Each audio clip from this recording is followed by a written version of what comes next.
এই যে রেলের টেকনিশিয়ান গ্রেড 3 পরীক্ষার যে ডকুমেন্টস ভেরিফিকেশান এবং মেডিকেল করে এলাম, তা সেখান থেকে একটা কথা বলতে খুব ইচ্ছা করছে। জানি হয়তো এটার সঙ্গে অনেকে সহমত পোষণ করবেন, আবার অনেকে করবেন না, কিন্তু বলাটা একান্ত জরুরি। কেন?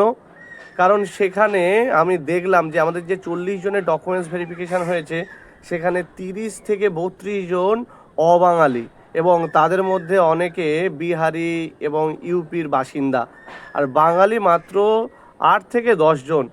তা সেখানে তাদের সঙ্গে কথা বলে সামগ্রিকভাবে একটা জিনিস বুঝলাম যে তারা কিন্তু চাকরির জন্য একদম কঠোর পরিশ্রম দিয়ে যে পড়াশোনাটা শুরু করে, সেটা কিন্তু মাধ্যমিকের পর থেকে।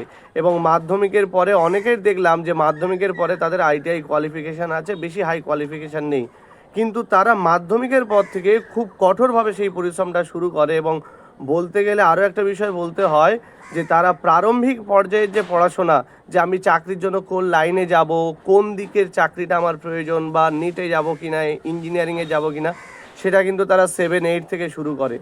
কিন্তু বাঙালিদের সংখ্যাটা আমার মনে হয়েছে এই কারণে কম, কারণ বাঙালি একজন শিক্ষিত যে ছেলে বা মেয়ে, তারা কিন্তু দেখা যাচ্ছে মাধ্যমিকের পরে উচ্চ মাধ্যমিক করছে, উচ্চ মাধ্যমিকের পরে গ্র্যাজুয়েশান করছে, গ্র্যাজুয়েশানের পরে মাস্টার্স করছে, মাস্টার্সের পরে বিএড করছে, তারপরে শেষে গিয়ে দেখলো যে এই সমস্ত যোগ্যতায় মাত্র 10 থেকে 20% চাকরি আছে, আর আইটিআই যোগ্যতায় দেখা যাচ্ছে তার থেকে অনেক বেশি চাকরি আছে, বা কোনো ডিপ্লোমায় অনেক বেশি চাকরি আছে।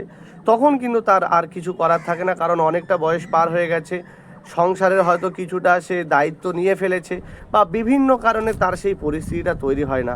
তাই আমি একটা কথা বলতে চাই, যারা বর্তমানে 7-8-এ পড়াশোনা করছো, তারা কিন্তু এখন থেকে টার্গেট কিন্তু করতে থাকো যে তুমি জীবনে কোন লাইনে যেতে চাও। আর যদি মনে হচ্ছে যে না আমি নিটের লাইনে যেতে চাই, তাহলে এখন থেকেই শুরু করো। আর নইলে কিন্তু পরে গিয়ে যখন এইটার জন্য চিন্তা করবে, তখন তোমার হাতে আর কিন্তু সেই সময় থাকবে না। তাই আমার পরিচিত যারা এই ভিডিওটা দেখছো, তোমরা আমার ভিডিওটা হয়তো অনেকে ভাববে যে ভিউয়ের জন্য আমি ভিডিও পাঠাই না, কারণ আমি থাম্বনেল বা বেশি কিছু করতে পারি না। আমার কথাটা হচ্ছে শুধু আমার এই বার্তাটা মানুষের কাছে পৌঁছে দেওয়া।